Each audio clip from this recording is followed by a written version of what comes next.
కీర్తన 76 మొదటి నుండి 8 వరకు. యూదాలో దేవుడు ప్రసిద్ధుడు, ఇశ్రాయేలులో ఆయన నామము గొప్పది.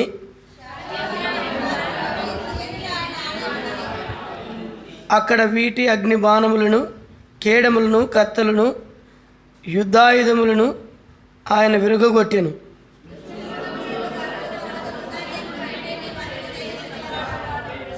కఠిన హృదయాలు దోచుకొనబడి ఉన్నారు, వారు నిద్ర నొంది ఉన్నారు. పరాక్రమశాలులందరి బహుబలం హరించెను. రథసార్థులకును గుర్రములకును గాఢ నిద్ర కలిగెను. నీవే భయంకరుడవు, నీవు కోపపడవు, ఎలా నీ సన్నిధిని నిలవగలవాడేవాడు?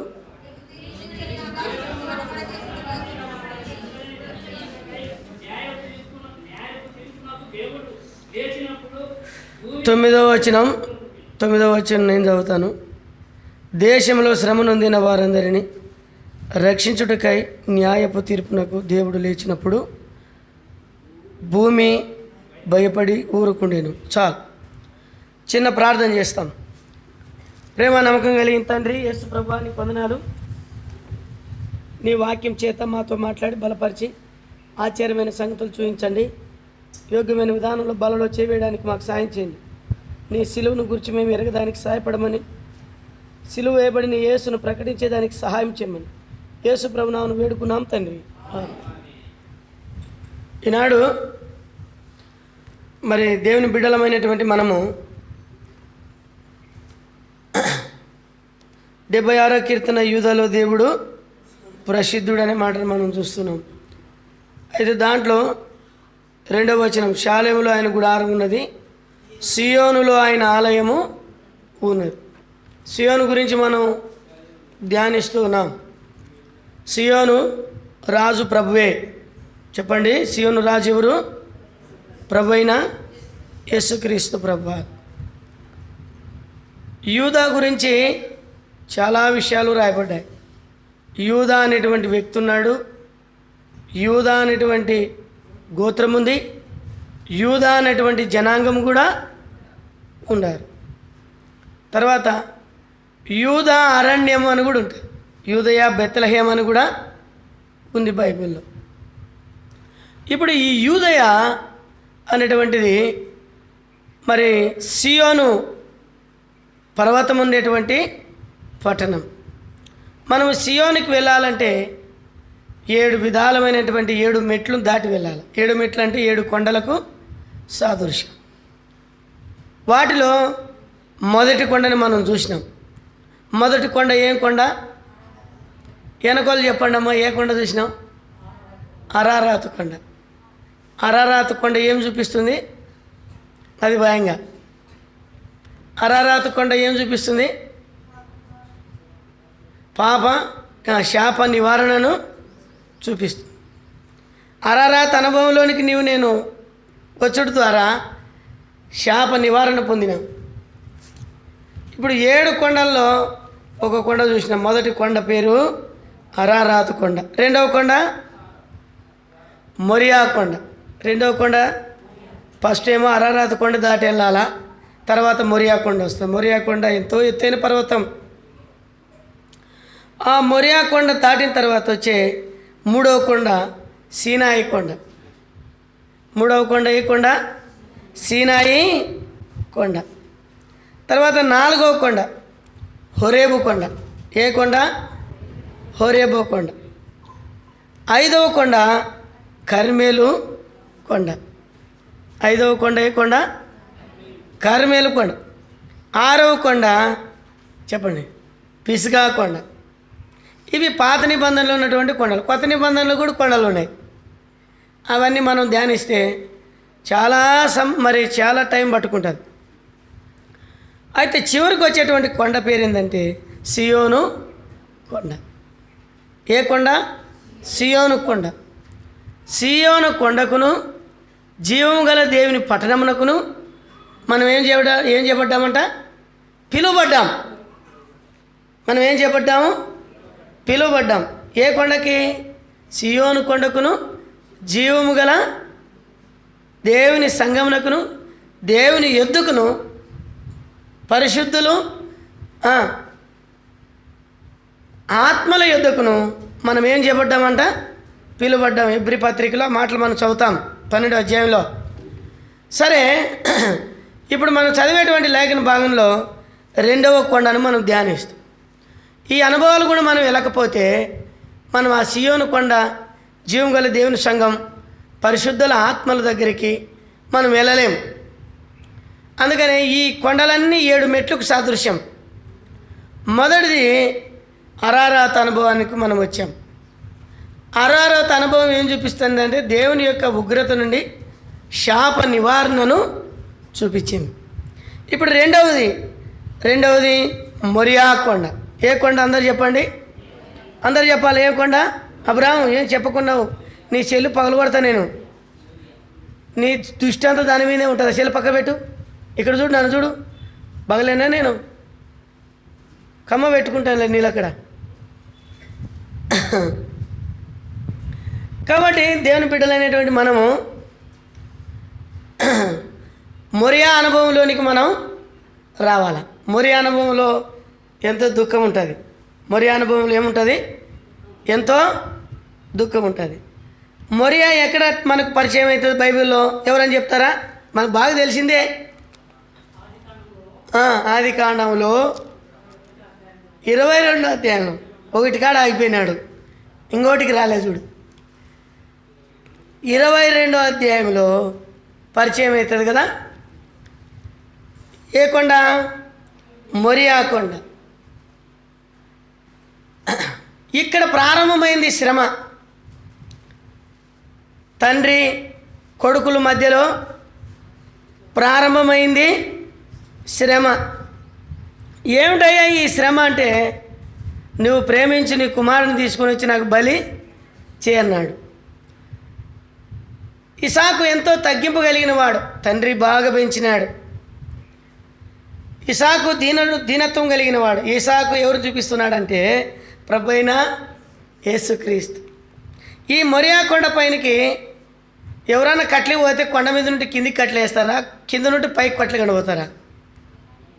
చెప్పండి. టైటాస్ బాగా కట్లు నరికి అనుభవం కలిగిన వ్యక్తి ఇప్పుడు మెత్తవన్నాడు.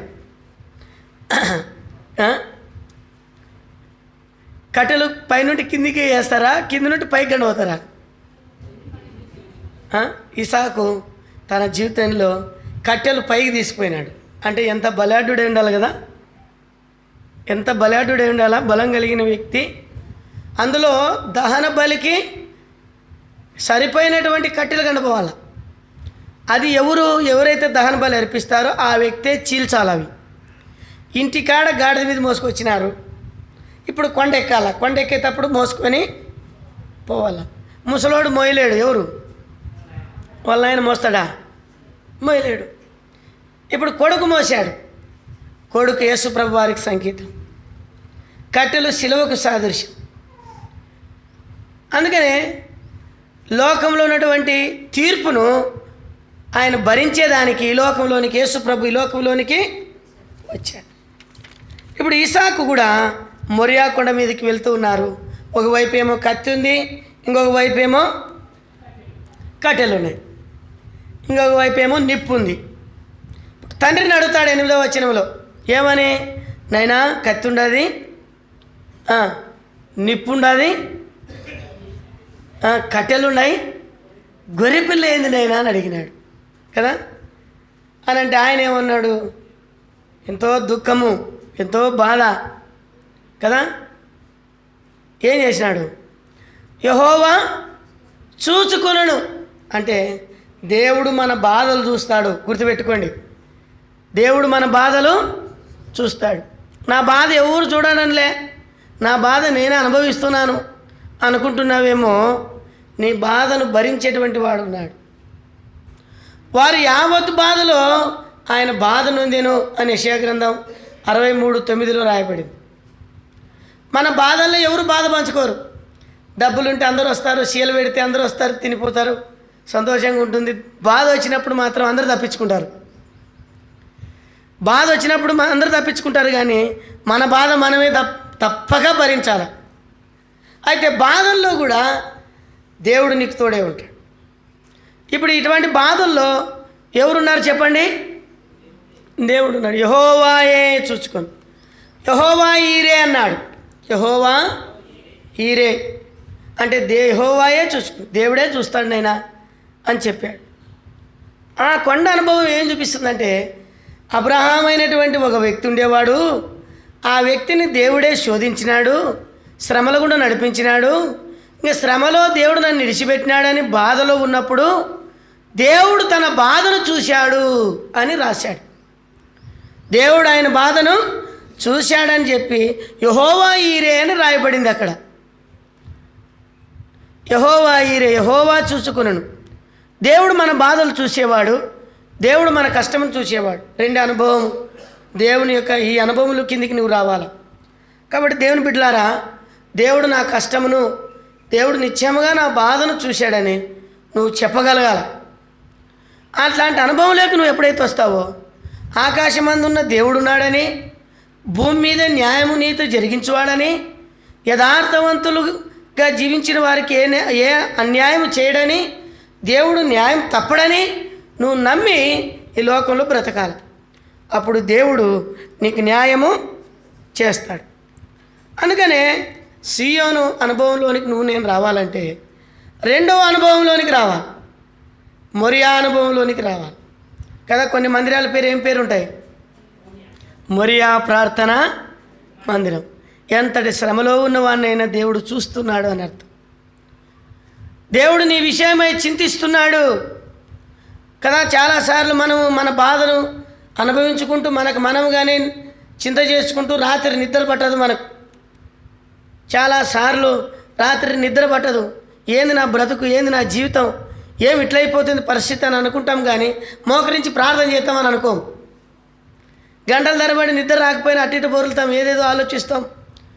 కానీ ప్రార్థన చేసి ప్రభువుకు అప్పగించలేం. అయితే యేసు ప్రభు వారు మత్తయి సువార్తలో చెప్పినప్పుడు నువ్వు దేని గురించి చింత చేయొద్దు, నువ్వు చింతించడం వలన మూరుడు ఎక్కువ చేసుకుంటావు అన్నాడు. అయితే ఫిలిప్పీ పత్రిక 4వ అధ్యాయంలో 6-7 వచనంలో అంటాడు, సమాధానకర్తయ్యకు దేవుడు నిజంగా మీకు సమాధానం ఇవ్వాలంటే నువ్వేం చేయాలా? నీ చింత యావత్తు దేవుని మీద వేయాలా. చింత యావత్తు దేవుని మీద వేసి కృతజ్ఞతాపూర్వకంగా నీ విన్నపములు దేవునికి వినిపించాలా అని దేవుడు చెప్పినాడు. నువ్వు ఏ ఆలోచనలు ఉన్నావో, ఏ బాధలు ఉన్నావో, నీ బాధలన్నీ దేవునికి చెప్పుకో, చింత చేయొద్దు అన్నాడు. ఇదన్నమాట దేవుని యొక్క మాట. కాబట్టి దేవుడు చూస్తున్నాడనేటువంటి అనుభవంలోకి వస్తే నీ బాధలు, నీ కష్టములు, నీ ఇరుకులు ఎవరికి అప్పగిస్తావు? దేవునికి అప్పగిస్తావు. బైబిల్లో అలాంటి ఒక జనం ఉంది. చూడండి, దేవుని వాక్యంలో ఒక ఆమె తన జీవితంలో చేయరాని తప్పు చేసింది, అయినా దేవుడు విడిచిపెట్టలే. ఎప్పుడైనా కానీ బలిపీఠం దగ్గరికి వచ్చి సహవాసంలో ఉండి వెళ్ళిపోయే వ్యక్తితో దేవుని ఆత్మ వెంటాడుతుంది. చాలామంది పలానోళ్ళు ఇట్లా ఇబ్బంది పెట్టినారు, అందుకే నేను మందిరానికి రాలే, పలానాయం ఇట్లా అనింది అందుకని మందిరానికి రాలే, పలానాయమకి శివుడు పట్టింది అందుకని శివుడు తీసుకోలేదు కదా, అందుకు రాలే. శివుడు గారే మంచిని ఏం చేస్తాం? తీయాలా చెప్పని చెప్పాలి, తీసుకొని చెప్తే ఒక బాధ, తీస్తే ఒక బాధ నాది కదా. చెప్పితే ఒక బాధ, అలాంటి స్వభావం కలిగినటువంటి ప్రజలైపోయినాం. మేము ఏదైనా తప్పుదారులు నడుస్తుంటే ఇది తప్పు అని చూపిస్తే కోపమే కదా, గద్దిస్తే అది కూడా కోపమే. నేను సామాన్యుని కాదు, నేను సామాన్యురాలు కాదని మనం అనుకుంటాం.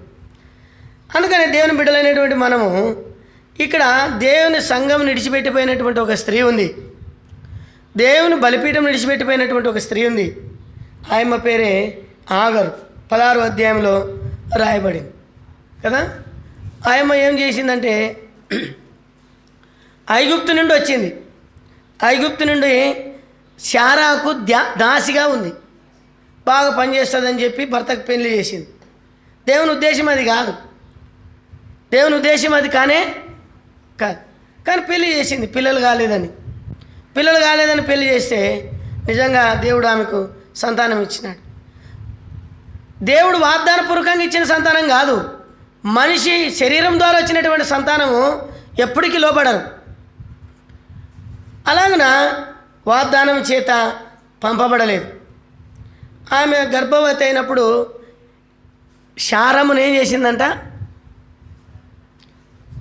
నీచంగా ఎంచింది.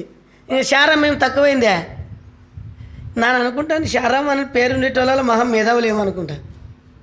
చాలా మందిని చూసినాను నేను. శారం అనేటోళ్ళంతా క్షణ కోపిష్టులు, మళ్ళీ ఏం ఎరగని వాళ్ళు అక్కడ ఉంటారు. పోరా నీదేని, ఏది నువ్వు చెప్పేది నాకు?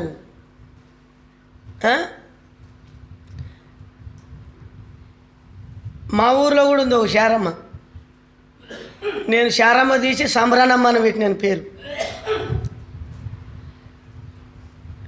చాలా మేధావులు ఉంటారు. అట్లాగా శోధించినారు. శోధించి ఇబ్బంది పెట్టింది. నిండు గర్భిణి, శ్రమ పెట్టింది, తట్టుకోలేక పారిపోయింది. అయితే దేవుడు చూసినాడు. నువ్వు దేవుని బిడ్డవే కావచ్చు, నీ ద్వారా ఎవరైనా హింసింపబడితే నీ శత్రువుల వైపే న్యాయం చేస్తాడు, కానీ నీకు న్యాయం చేయడు. అన్యాయంగా నీ ద్వారా ఎవరైనా హింసింపబడితే దేవుడు ఖచ్చితంగా నీకేం తీరుస్తాడు?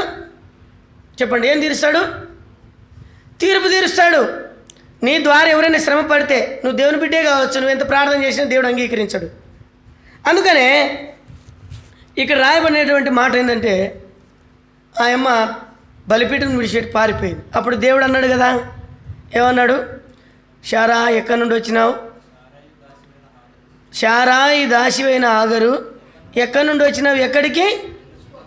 చాలామంది రాను రాను రాను రాను లోకం లేకపోతున్నారు. గుర్తుపెట్టుకోండి, ఆషమాషి కాదు. ఏమంటే ఎవడు పరిశుద్ధుడు ఉన్నాడు? పెద్ద నీతిమంతుడు అయినట్టు ఈయన కదా. ఎవరు పరిశుద్ధుడు లేడని బైబిలే చెప్తుంది. నీతిమంతుడు లేడు, ఒక్కరు లేడు. ఈయనేమనుకుంటాడు? నేను నీతిమంతుడిని అనుకుంటాడు. అదంతా ఒట్టిది. దేవుని కృప కిందకు వస్తే నువ్వు నీతిమంతుడు నీతిమంతురాలు చేయబడతావు. అనుదినం కడుక్కోవాలి కదా. రోజు స్నానం చేయకపోతే ఎట్లుంటుంది? అంతే కదా. అదే మన జీవితం. అనుదినం కడుక్కోవాలి యేసుక్రీస్తు రక్తం చేత, పరిశుద్ధపరచబడాల. ఇప్పుడు ఎక్కడి నుండి వచ్చినావు? ఎక్కడ పోతున్నావు అంటే, ఒకప్పుడు ఐగుప్తు నుండి వచ్చింది, మరలా తిరిగి ఐగుప్తుకే పోతావు. ఇప్పుడు ఏమన్నాడు దేవుడు? ఏమన్నాడు? ఎక్కడి నుండి వచ్చినావు, ఎక్కడ పోతున్నావు అన్నాడు. ఎక్కడి నుండి వచ్చినావు? ఐగుప్తు నుండి వచ్చింది. మళ్ళీ ఆడికి పోతుంది. ఆడే బాగుంది, దేవుని బిడ్డల మధ్యలో శ్రమ ఉంది, నన్ను అంత అవమానిస్తారా? కాదు, నువ్వు భర్తవు, ఒక్క మాట అనొచ్చు కదా. పెద్ద భార్యని ఒక మాట కూడా అనకూడదా? ఎంత సతాయిచ్చింటుందో అబ్రాహ్మని. పెద్ద భార్య గోడానిచ్చింది పాపం. గోడానిచ్చిన తర్వాత ఇంకేం జరిగింది? గోడానిచ్చిన తర్వాత నీ ఇష్టమంగా ఏమని చేసుకోరి, కొట్లాడని సావని అన్నట్టుగా నీ చేతిలోనే ఉండదు కదా, ఏమని చేయన్నాడు. చెప్పి వెళ్ళిపోయినాడు. అలాగ నువ్వు పారిపోయింది, శ్రమకు కష్టానికి పారిపోయింది. పారిపోతే అప్పుడు దేవుడు పిలిచాడు, హాగరు ఎక్కడ పోతున్నావు? పో, నువ్వు పోయి అణిగిమణిగి ఉండు, లోబడి ఉండు, విధేయత నేర్చుకో అని దేవుడు చెప్పాడు. అప్పుడు దాహంతో ఉంది కదా. దాహంతో ఉంటే ఒక ఊటను ఇచ్చాడు. 2 సార్లు ప్రత్యక్షమైనాడు అమ్మకి దేవుడు. ఒక ఊటను ప్రత్యక్షపరిచాడు. ఆ ఊట జీవపు జలపు ఊట. అప్పుడు అనింది అయ్యమ్మ, నీవు చూచుచున్న దేవుడు అని పేరు పెట్టి. నా బాధను చూసినావు, నాకెవరు లేరు అనుకున్నావు. నా భర్త నా అంశం లేడు కదా, నాకంటే పెద్ద భార్య నా అంశంలో లేదు, నన్ను అందరూ తృణీకరించినారు, ఇంక శావే శరణమని పరిగెత్తున్నప్పుడు ఆగరు ఎక్కడికి వెళ్తున్నావు?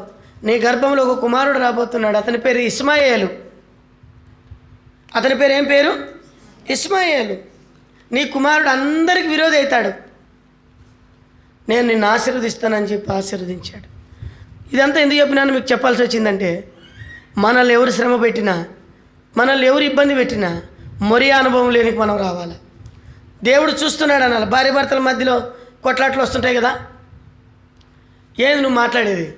మా నాయన మా అమ్మతో అట్లే నేను మాట్లాడేది అంటాడు. ఎవరు? భర్త.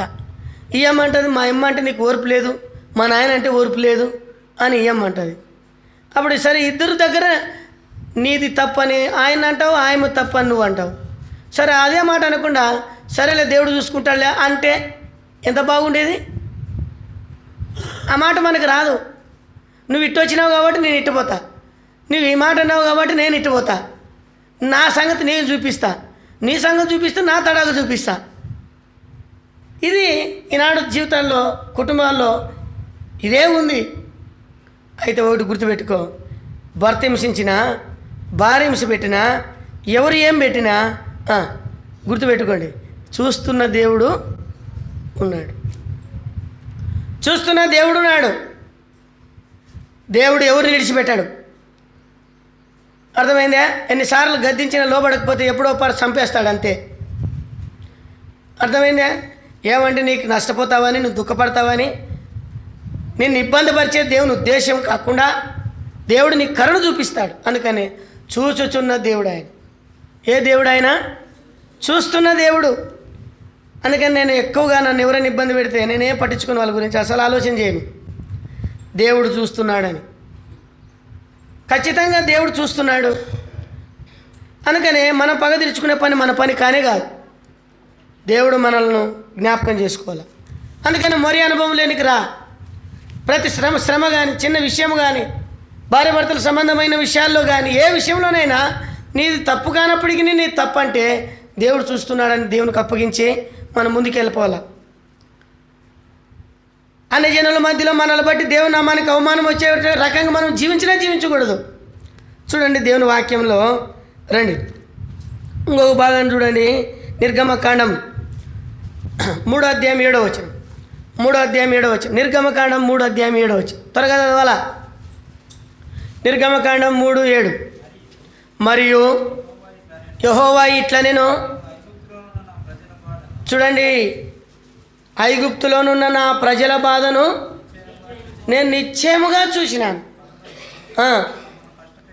వారిని కష్టపెట్టిన వారి యొక్క మొర నేను వింటిని. చూసినావా? గుర్తుపెట్టుకో ప్రియ సహోదరుడా, సహోదరి, ఇక్కడ పరిశుద్ధుడైనటువంటి దేవాది దేవుడు చెప్తున్న మాట ఏంటంటే, నా ప్రజలు బాధను నేను నిశ్చయముగా చూసి తిని.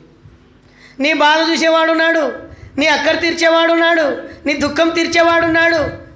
నా బాధ ఎవరు పట్టించుకోరు, నా కొడుకులు పట్టించుకోలే, నా కోడళ్ళు పట్టించుకోలే, ముద్దన్నం పెట్టాలని అనేక రకాలుగా నువ్వు ఆలోచిస్తున్నావేమో. నా ప్రజల బాధను నేను నిత్యముగా చూచి తిని. ఎన్నేళ్ళు చూసినాడు? 430 సంవత్సరాలు చూసినాడు. 430 సంవత్సరాలు చూసిన తర్వాత దేవుడు వారి విషయమే ఒక ప్రణాళికను, దేవుడు వారి విషయమే విడుదల కొరకు, దేవుడు వారి విషయమే ఆయన పని పూనుకున్నాడు. దేవుడు వారి విషయంలో ఆయన పని పూనుకున్నాడు. ఏ మనిషిని ద్వారా వారికి విడుదల రాలే. దేవుడు తన సేవకుడైన మోషేను పుట్టించాడంట. తన దాసుడైనటువంటి సేవకుడైన మోషేను పుట్టించినాడు. దేవుడు పుట్టించి తన ప్రజల విడుదల కొరకు ఒక సమయాన్ని తీసుకొచ్చాడు. కాబట్టి నీ దుఃఖానికి ఎప్పుడో ఒక దినాన నివారణ అనేది ఉంది. నీ దుఃఖానికి ఎప్పుడో ఒక దినాన ఖచ్చితంగా దేవుడు ప్రతిఫలం ఇస్తాడు. అందుకనే నా ప్రజల బాధ నేను నిత్యముగా చూచి తిని. దేవుని ప్రజలు మనం. అందుకనే నా ప్రజలు అంటాడు దేవుడు. ఎక్కడ మాట్లాడినా నా ప్రజలు అన్నాడు. నా పేరు పెట్టబడిన నా జనులు అన్నాడు. నా పేరు పెట్టబడిన నా జనులు, లోకంలో నుండి నేను మిమ్మల్ని ఏర్పరచుకుంటుని, మీరు నా సొత్తు అయినటువంటి ప్రజలు. కాబట్టి దేవుని బిడలమైనటువంటి మనము ఈ మొరి అనుభవంలోనికి వచ్చే ముందు దేవుడు అంటున్న మాట ఏంటంటే, నీ బాధను నేను నిత్యముగా చూశాను. నీవు కష్టంలో బాధపడ్డావు కదా, కష్టంలో ఏడ్చినావు. మొరపెట్టడం అంటే ఏడవడం. ఈ బాధల్లో ఏడ్చినావే, ఈ బాధల్లో నన్ను చూసే దేవుడే లేడా, నాకు సహాయమే లేదా అని నువ్వు ఎంత ఏడ్చినావో నీ ప్రార్థన దేవుడు విన్నాడు. మరి నువ్వు కొన్నిసార్లు బాధ తట్టుకోలేక ఏం చేస్తావు? పోరా, నువ్వెంత పో, నువ్వేందిరా మాట్లాడేది, పో, నీ కొంపకు నువ్వు పో, నా కొంపకు నేను పోతా. ఇట్లాంటి భార్య భర్తలు ఉన్నారు. ఓర్చుకోవడం లే, సహించడం లే. ఎంతకాలం సహించేదన్నా యేసుప్రభు కాదు మేము కదా. భర్తను లెక్క చేయకుండా పేరు పెట్టి పిలిచే వాళ్ళు ఉన్నారు, అవమానించే వాళ్ళు ఉన్నారు, ఘనహీనంగా చేసే వాళ్ళు ఉన్నారు. దేవుడు మాట్లాడుతున్నాడు, ఏ పరిస్థితులైనా సహించేదానికి ఇష్టపడు. నువ్వు కన్నీళ్లు కార్చి జీవించు. నీ కన్నీళ్ళు వృధా కాదు. దేవుడు నీ బాధను, నీ మొరను వింటున్నాడు. నీకు సహాయం చేయడానికి దేవుడు చూస్తున్నాడు. ఆనాడు ఆగరు దగ్గరికి దిగి వచ్చిన దేవుడు నీ దగ్గరికి రాడా? ఆగరు దేవుని బిడ్డ కాదు, దేవుని సంతతిలోకి వచ్చింది. ఆగరు దేవుడు ఏర్పరచుకున్న బిడ్డ కాదు, ఆయన అబ్రాహామును బట్టి వచ్చింది. అబ్రాహామును బట్టి దేవుడు ఆగరిని జ్ఞాపకం చేసుకోలేదా? ఆగరి యొక్క మొర నిన్నలేదా? ఆగరి యొక్క కన్నీళ్ళు తుడవలేదా? రెండో సందర్భంలో కూడా ఆయమ్మ కుమారుని అబ్రాహాం తీసుకొని వెళ్ళి ఎడారులు విడిచిపెట్టి వచ్చినాడు, నీళ్లు లేని స్థలంలో. అప్పుడు రాయబడిన మాట ఏంటంటే అక్కడ దేవుడు మరల కలిగించుకున్నాడు, మరల ప్రత్యక్షమైనాడు. ఆగరు భయపడకు, నీవు చనిపోవాలని కోరుకున్న నీ కుమారుణ్ణి 10 మంది రాజులు చేశారు. ఇప్పుడున్న కువైటు, సౌదీ అరేబియా కదా, భూటాన్, ఇవన్నీ అక్కడున్న సిరియా, ఈజిప్టు, ఇవన్నీ అవే. 10 మంది రాజులు, 10 దేశాలైనాయి. దేవుడు ఎలాగ చేయగలిగాడు?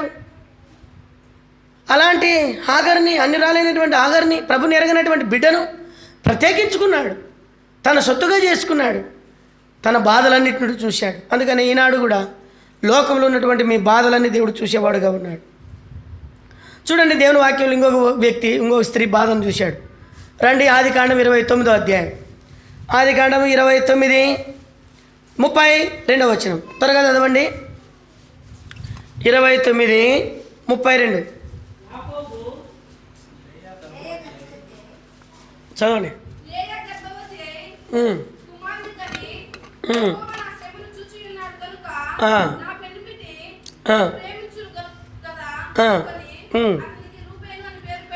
రూబేన్ అని పేరు పెట్టిందంట. లేయ ఎవరు చెప్పండి? లేయ ఎవరు? అందరూ చెప్పాలా? లేయ ఎవరు? బైబిల్ చదివిన వాళ్ళందరూ చెప్పండి. లేయ ఎవరు? లేయ అంటే మీ ఇంటి పక్కలు ఉన్నాయేమో కాదు. బైబిల్ గ్రంథంలో ఉన్నటువంటి లేయ యాకోబు మొదటి భార్య. యాకోబు మొదటి భార్య అందవిహీనురాలు.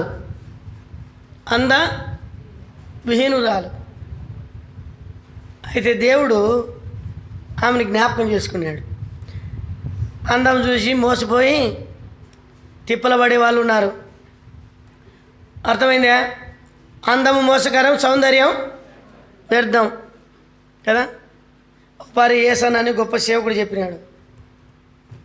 40-45 ఏళ్ళు ఉన్నా ఇంకా నాకు 30 ఏళ్ళే అని చెప్పుకోవడానికి రంగు వేసుకుంటారంట. దానికి రంగు అంతా ఏంది? సునిపిండి, ఆ పిండి, ఈ పిండి, రోజు వాటరు అవన్నీ వేసుకొని బ్యూటీ పార్లర్లు పోయి ముసిలు అయినా మూతికి రంగు వేసుకొని చూసింటే ఎట్టుంటారు తెలుసా? 45 ఏళ్ళకి రంగు వేసుకొని బయటకు వస్తే కోతి ఎట్టుంటుంది? ముడతలే ఉంటుంది కదా. ఇప్పుడు అది ఆయన ఒక మాట చెప్పినాడు. ఒకసారి అంట ఒక చోటుకి వెళ్ళినాడంట. అన్న వెళ్తే అక్కడ వాడు డ్రామా ఆడిపినికి ఒక కోతిని పట్టుకొచ్చినాడంట. ఆ కోతికి దానికి ఏడ మేకులు కొట్టినాడు, ఏం కథ జడేసినాడు. ఆ కోతికి జడేసినాడు. తర్వాత ముక్క పుడక పెట్టినాడు దానికి, కోతికి. దానికి గోర్ల ప్యాంటు పెట్టినాడు. ఆ తర్వాత దానికి కిలకం పెట్టినాడు. మళ్ళీ ఒక బొట్టు పెట్టినాడు. తెల్లనేటువంటి వస్త్రాలు కట్టించినాడంట. ఈ విధంగా దాన్ని ఎంత సుందరంగా తయారు చేసినాడంటే అంత సుందరంగా తయారు చేసినాడు.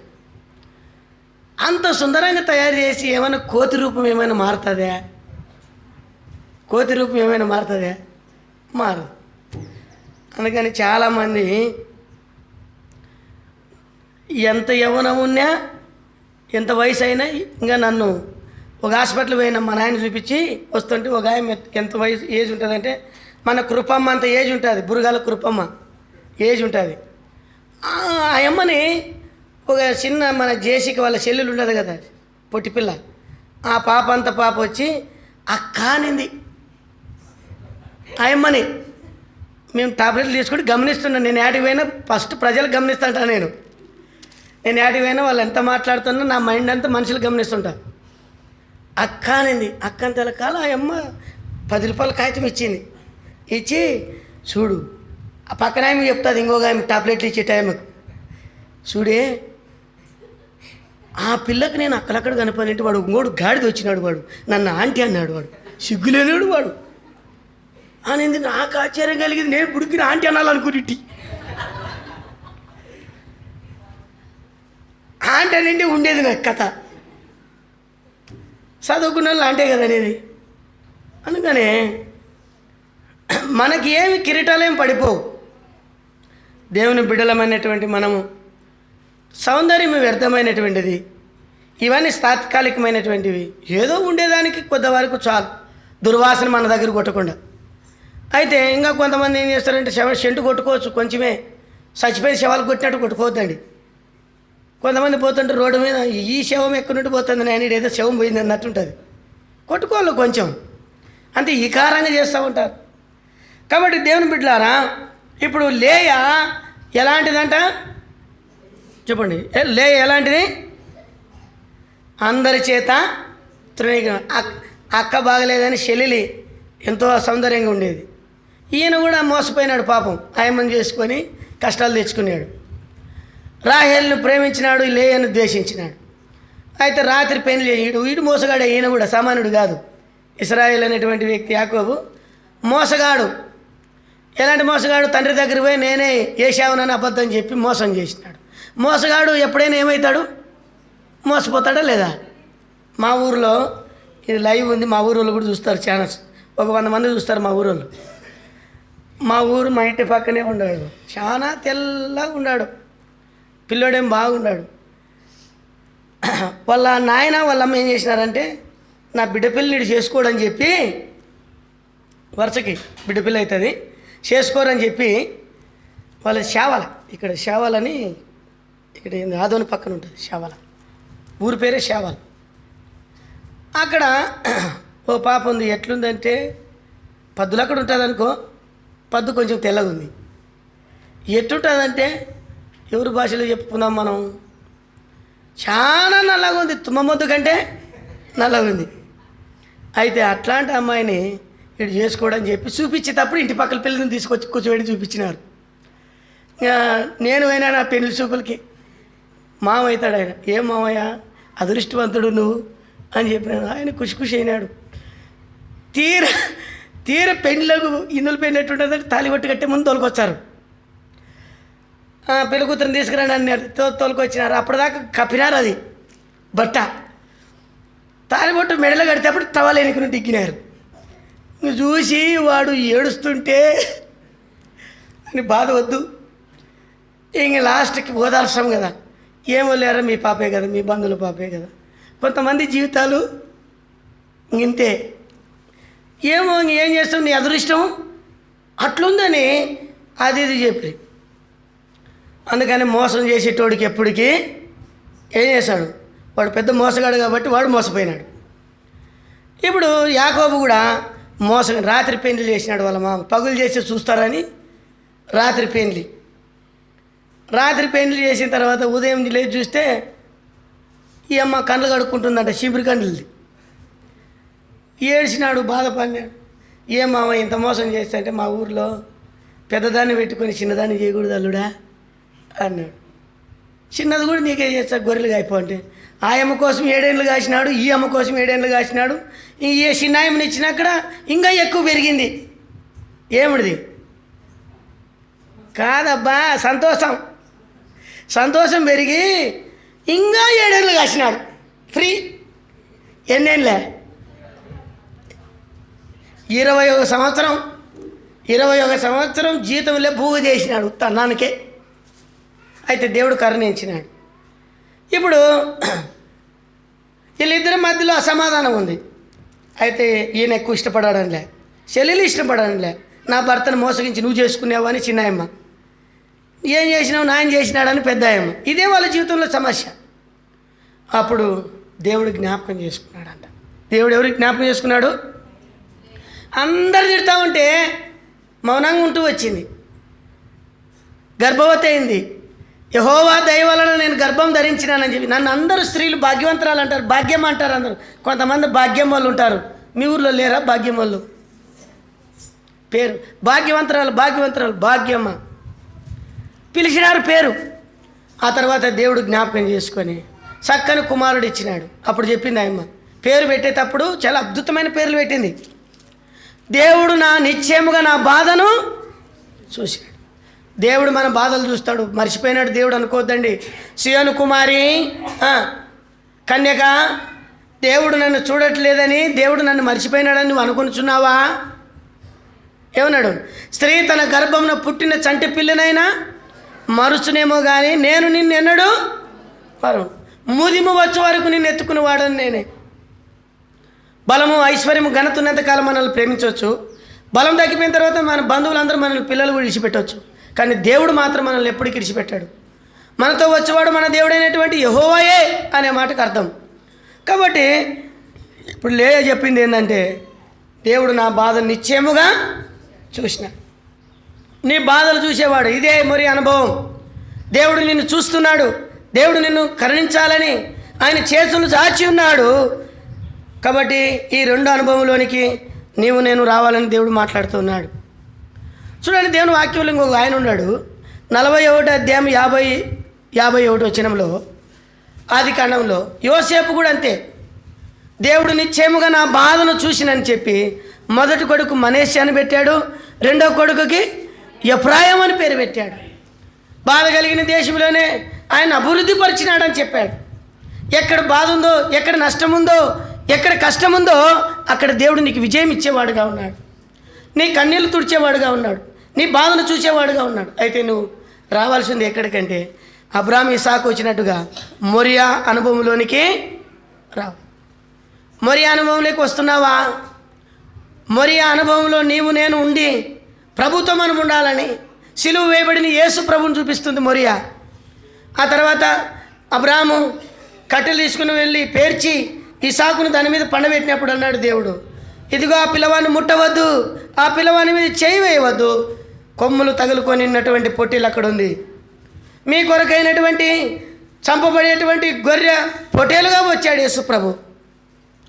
ఆయన గొర్రె పిల్లగా వచ్చాడు యేసు ప్రభు. ఇస్సాకు స్థానంలో చనిపోయి శ్రమను తీర్చాడు. మన స్థానంలోనికి వచ్చి మన శ్రమను తీర్చేటువంటి వాడు ప్రభు అయిన యేసుక్రీస్తు. మన కొరకు ఆయన బాధ పొందాడు. చూడండి, కీర్తనలో మాట అంటాడు. కీర్తన 22వ అధ్యాయం, కీర్తన 22వ అధ్యాయము, కీర్తనల గ్రంథం 22వ అధ్యాయము 24వ వచనం త్వరగా చదవండి. 22, 24. ఆయన బాధపడు వారి బాధను తృణీకరింపలేదు, దాన్ని చూచి ఆయన అసహ్యపడలేదు, అతనికి తన ముఖమును దాచుకునలేదు, వాడాయనకు మొరపెట్టగా ఆయన ఆలకించు. బాగా గుర్తుపెట్టుకో, నీ బాధ చూడలేదనుకున్నట్టు దేవుడు ఎప్పుడు చూస్తూనే ఉన్నాడు. ఆయన బాధపడే వారిని బాధను తృణీకరించలేదంట. నువ్వు బాధపడుతుంటే ఆయనకి సునకానందమా? నువ్వు కష్టంలో ఉంటే దేవునికి ఏం ఆనందమా? మన శత్రువు అయితే ఆనందిస్తాడు, మన నష్టాన్ని కోరుకుంటాడు, మన నాశనాన్ని కోరుకుంటాడు. కానీ మనం నిద్రించుతుండగా ఆయన ఇచ్చేవాడు.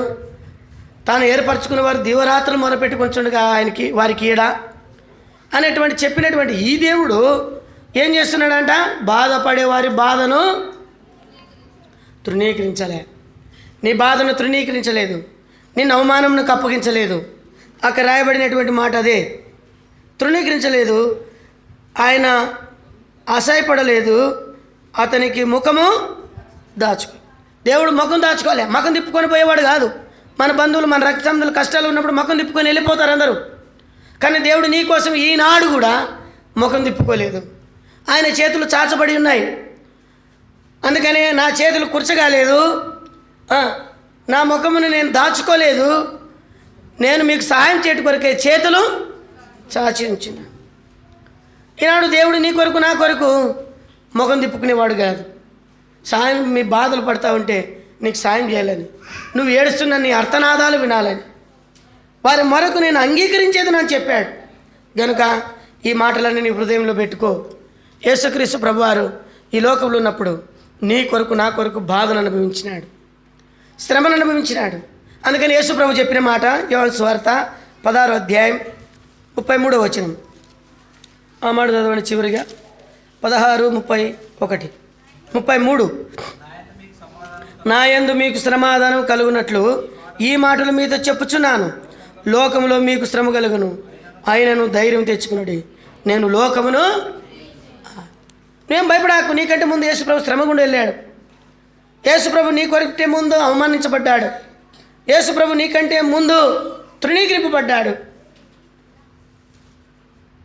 ఆయనను పోలి నడుచుకో, ఆయనను తలంచుకో. ఎబ్రీ పత్రిక 12వ అధ్యాయం 3వ వచనంలో మన పాపాత్మలు తనకు వ్యతిరేకంగా చేసిన తిరస్కారమునంతా ఓర్చుకునినా ఆయన తలంచుకుని ఓర్చుకున్నాడు, సహించినాడు. కాబట్టి శ్రమలో ఉన్నావేమో. ఎంత శ్రమలో ఉన్నా దేవుడు అంటున్న మాట ఏంటంటే చాలా అమూల్యమైనటువంటి మాట. ఏంటంటే నేను లోకాన్ని జయించిన, శ్రమ గుండా వెళ్ళాను, నేను లోకాన్ని జయించినాను. అయితే నువ్వేం భయపడద్దు, నీకు సమాధానం ఇవ్వడానికి లోకంలో మీకు కూడా వస్తాయి. అయితే ధైర్యం విడిచిపెట్టద్దు. ఇప్పుడు రా ప్రభు దగ్గర చెప్పు. ఏమని? ప్రభా, ఈరోజు నేను మరి అనుభవంలోకి వస్తున్నా. ఈనాటి నుండి నన్ను తృణీకరించే వాళ్ళు, అవమానించే వాళ్ళు, నా భర్త కానీ, భార్య కానీ, పిల్లలు కానీ, కుటుంబం కానీ, పొరుగు వారు కానీ, నా శత్రువులు కానీ, ఎవరైనా కానీ, ప్రభా మరి అనుభవంలోనికి నేను వస్తున్నాను. అరారాత్ అనుభవం దాటి మరి అనుభవంలోనికి నేను వస్తే ప్రభా ఒక దినాన్ని నేను చూడగలుగుతా. దయవంచి నన్ను జ్ఞాపకం చేసుకొని పశ్చాత్తాప హృదయంతో పశ్చాత్తాపడి యోగ్యమైన విధానంలో బలలో వచ్చే విధం అలాగే ప్రభు మనకు సాయం చేయనుగాక. కళ్ళు మూసుకోండి, మోకాళ్ళ మీదకి రండి, ప్రార్థన చేస్తాం.